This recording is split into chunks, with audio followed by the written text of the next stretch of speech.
औज़ु बिल्लाहि मिनश शैतानिर रजीम, बिस्मिल्लाहिर रहमानिर रहीम। मोहम्मद शाहिद मिर्जा की खिदमत में हाजिर है। मुल्क में बदलती हुई सियासत के रुख, अपनी बचाती हुई कुर्सियों की आड़ में लंदन की यात्रा और अपने आप की जात से जुड़े हुए तमाम तर फैसलों से लेकर किसी दूसरे के ऊपर इल्जामात की बारिश और अपने ही दिए हुए इस्तीफों की पादाश को लेकर अपने ही इस्तीफों को सियासी चाल करार देने तक का सफर, इन तमाम बातों को अपने इस प्रोग्राम में हम समेटने की कोशिश करेंगे। लेकिन इससे पहले आपको एक इंतहाई दिलचस्प किस्म की सूरत हाल से आगाह करते जाएं कि आज तहरीक इंसाफ ने अदालत में एक पिटीशन दायर की है जिसमें उन्होंने ये मौक़िफ़ इख्तियार किया है कि उन्होंने ये जो इस्तीफे दिए थे ये बेसिकली एक सियासी चाल थी। इसमें उनका कोई जाती राय इस हैसियत में शामिल नहीं थी कि वो कौमी असम्बली की रुकनियत से इस्तीफा देना चाहते हैं। मजीद उन्होंने कहा, इसके अलावा कहा गया कि स्पीकर की तरफ से इस्तीफे तस्लीम करना और इलेक्शन कमीशन का उन्हें डी सीट करना, ज़िमनी इंतखाबात का ऐलान करना गैर आईनी कदम है।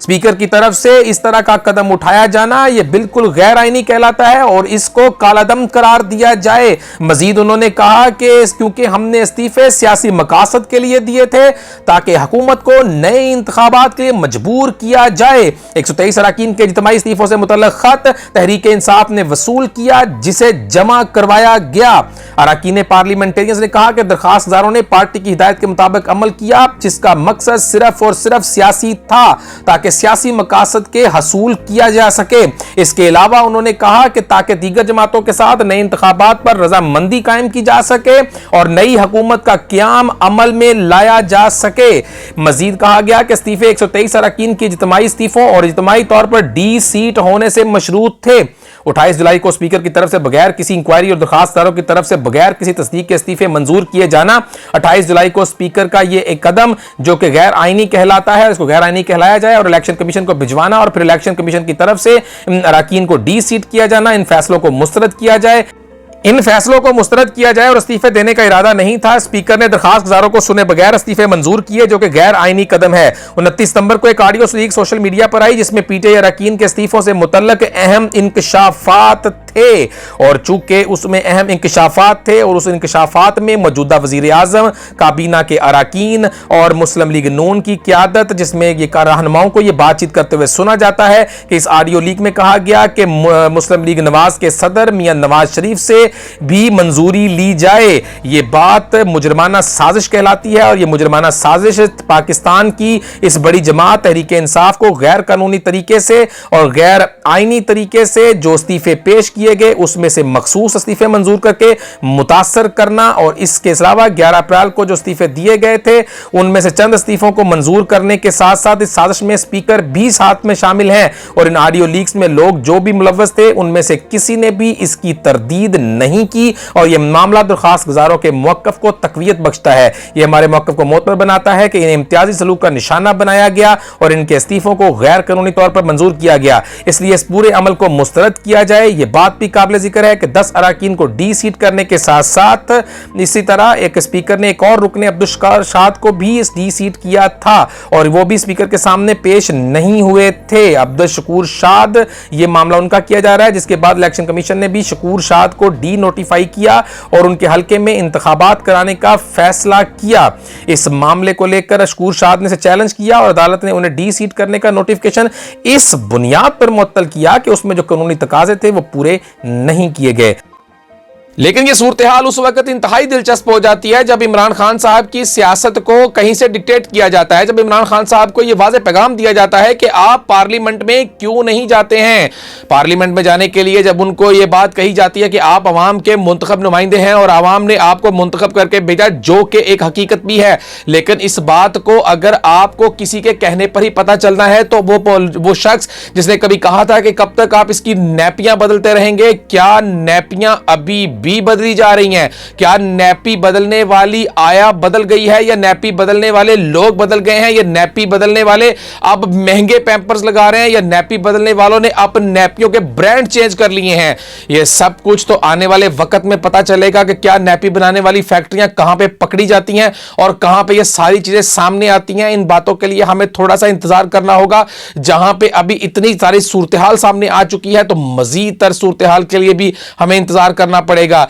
इसके साथ हम आपको यह भी बताते चले जाएं कि परवेज इलाही ने जब लंदन जाने का इरादा किया तो मुस्लिम लीग काफ के सदर, जिनका ताल्लुक पाकिस्तान के एक अहम जज की शख्सियत के साथ है, जो कि उनके भाई कहलाते हैं, वो पाकिस्तान मुस्लिम लीग काफ के सदर है यूके में, और उन्होंने वहां पे आने के लिए एयरपोर्ट पे जब पता चला परवेज इलाही को कि वो आ रहे हैं, तो महज इसलिए उनको रोक दिया गया क्योंकि मीडिया इतना तेज है कि उनकी तस्वीरें वायरल हो जाएंगी और ये कड़ियां कहीं से कहीं जोड़कर कहीं पे मिलाई जाएंगी, क्योंकि हाल ही में मुनस इलाही को मिलने वाला रिलीफ और ये तमाम तर चीजें कहीं आपस में नत्थी ना कर दी जाएं।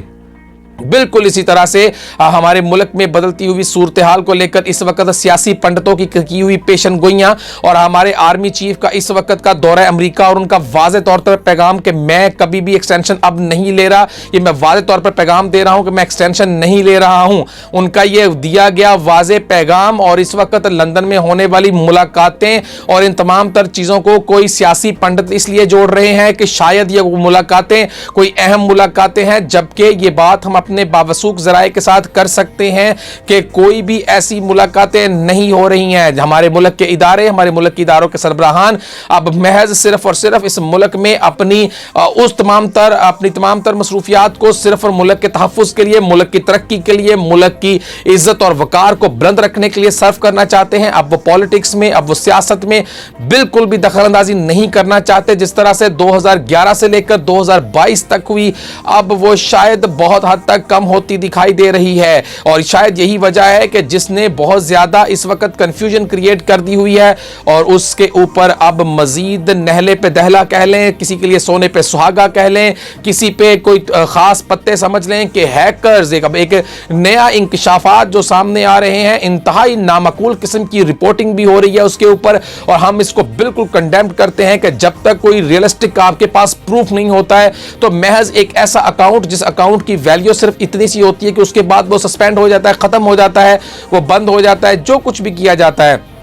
उसकी दी हुई, लिखी हुई, हाथ से लिखी हुई खबरें और वो तमाम तर रिपोर्टिंग्स जिसके जरिए उसने कुछ बातों का इंकशाफ किया और उसको लेकर मीडिया में रिपोर्टिंग करना और कुछ एंकर्स गो के वो नून लीग के हक में सारी बातें थी, लेकिन ये इंतहाई गलत इकदाम है। इमरान खान साहब का कद इतना भी छोटा नहीं है, लाख इख्तलाफात हैं उनसे, हमें लाख इख्तलाफात हैं उनकी पॉलिसी से, लाख इख्तलाफात हैं हमें उनके मजहब कार्ड के खेलने से, लाख इख्तलाफात हैं हमें उनके कानून से बालातर होने के, लाख इख्तलाफात है हमें उनकी पॉलिसी से, लाख इख्तलाफात हैं हमें उनकी टीम से, लाख इख्तलाफात हैं हमें उनके फैसलों से, लाख इख्तलाफात हैं उनकी ब्लैकमेलिंग से, लाख इख्तलाफात हैं उनके अपने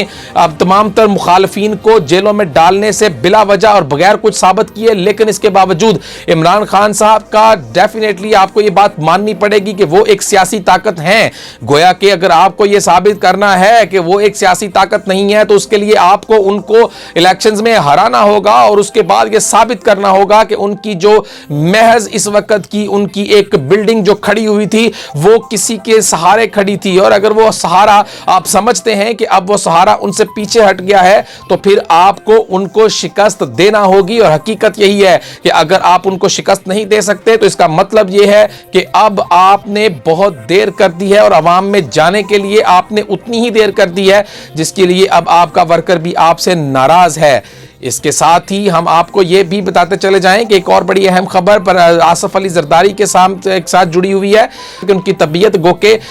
वो इस वक्त पाकिस्तान की सियासत का एक अहम रुकन है और पाकिस्तान की पॉलिटिक्स का एक अहम रुकन समझे जाते हैं और एक बहुत ज़ीरक सियासतदान है। उनकी तबीयत को लेकर हम ये समझते हैं कि हम सब लोगों को दुआ करनी चाहिए कि अल्लाह ताला उनको सेहत कामला अता फरमाए। वो इस वक्त कराची के एक निजी अस्पताल में ज़ेर इलाज हैं और उनकी तबीयत को लेकर काफ़ी ज़्यादा परेशानी पाई जा रही है और हम सब लोगों की तमाम तर नेक ख्वाहिशात और तमाम तर नेक तमन्नाएं पाकिस्तान पीपल्स पार्टी के चेयरमैन बिलावल भुट्टो जरदारी के साथ हैं कि वो अपनी हम चाहते हैं कि अल्लाह ताला उनको सेहतयाबी दे। लेकिन यहाँ पे दिलचस्प सूरत हाल ये है कि आखिर परवेज इलाही को पंजाब छोड़कर अचानक लंदन जाना क्यों पड़ा। अगर इसमें कोई सियासी चाल है तो इस चाल से इमरान खान या तो वाकिफ है या तो वाकिफ नहीं है। या तो इमरान खान को ये कहा गया है कि वो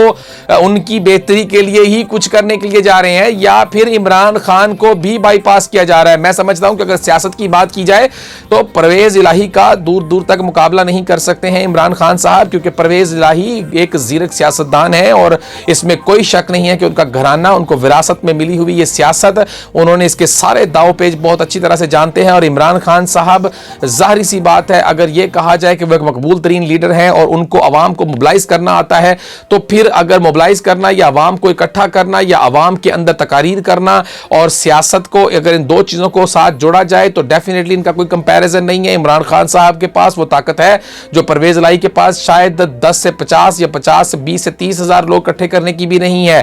اب ان تمام باتوں کو اگر ہم اس سینس میں دیکھتے ہیں کہ اگر پنجاب گورنمنٹ کو بچانے کے لیے پرویز الہی صاحب لندن گئے ہیں تو پھر اس کے محرکات کیا ہوتے ہیں, کیا وہ سرنڈر کریں گے اپنے آپ کو اس سینس میں کہ میں اس لانگ مارچ کو بالکل بھی سپورٹ نہیں کروں گا, یا وہ اس کے کچھ محرکات اس قسم کے ہیں کہ میں آپ مجھے میری گورنمنٹ کو نہ ہلائیے, میں جیسے آپ کہیں گے کرنے کے لیے تیار, اور اوپر سے میں ڈیفینیٹلی اپنے آپ کو یہی ظاہر کرواؤں گا جیسے اس وقت پہلے سے ہو رہا تھا. ابھی آنے والے دنوں میں یہ ساری باتیں کھل کر سامنے آئیں گی, لیکن اس میں کوئی شک نہیں ہے کہ پرویز الہی ایک زیرک سیاستدان ہے اور وہ بہترین فیصلے کرنے کے ماہر سمجھے جاتے ہیں.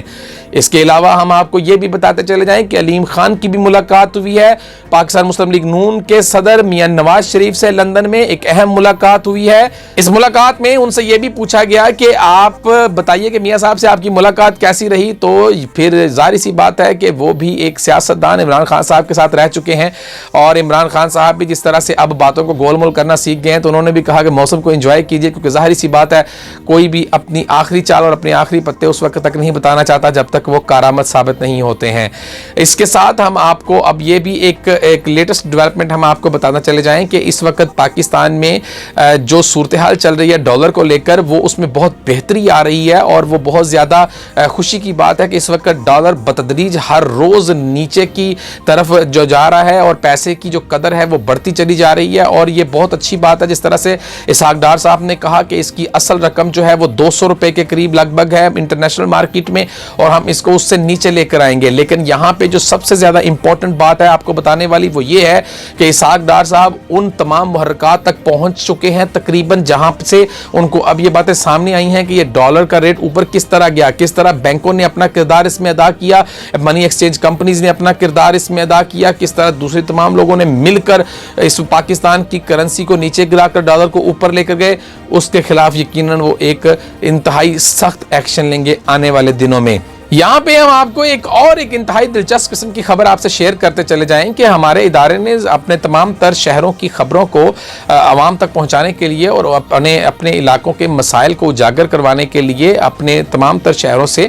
نمائندگان کے لیے ایڈ دیا تھا. تو اس میں ہمیں ایک بہت ہی ایک دلچسپ قسم کی صورتحال ہمیں دیکھنے میں آئی کہ اس وقت تک ہم نے صرف 3 دنوں میں 30,000 کے قریب ہمیں اپلیکیشنز موصول ہو چکی ہیں. ہمیں مطلب 30,000 کے قریب ایسے لوگ اپنی خواہش کا اظہار کر چکے ہیں جو کہ صحافتی کردار ادا کرنا چاہتے ہیں. ایک خوشائند بات بھی ہے اور ایک بہت اچھی بات ہے کہ عوام کے اندر اتنا شعور کا پایا جانا. لیکن اب ہماری ٹیم جو ہے وہ اس کی جانچ پڑتال کرنے کے بعد کہ کس کو سلیکٹ کرنا ہے اور کس کو نہیں, کیونکہ ہمارے ہاں روایتی صحافت کو دفن کر دیا گیا ہے. صرف اور صرف وہی صحافت کی کردار ادا کر سکیں گے جو ان تمام تر چیزوں کے اہل ہیں اور جو یہ سمجھتے ہیں کہ صحافت ایک عبادت ہے اور صحافت کو عبادت کے طور پر لیا جائے گا جس میں عوام کے مسائل کو اجاگر کیا جائے گا. کوئی جھوٹ پر مبنی خبر کو نہیں پھیلانے کی کوشش کی جائے گی, کوئی سنسنی نہیں پھیلانے کی کوشش کی جائے گی, اور محض وہ خبریں نشر کی جائیں گی جس سے کہ عوام کا بھلا ہو, جس سے کہ ان کے علاقے میں کچھ بہتری کی کوششیں سامنے نظر آنی چاہیے.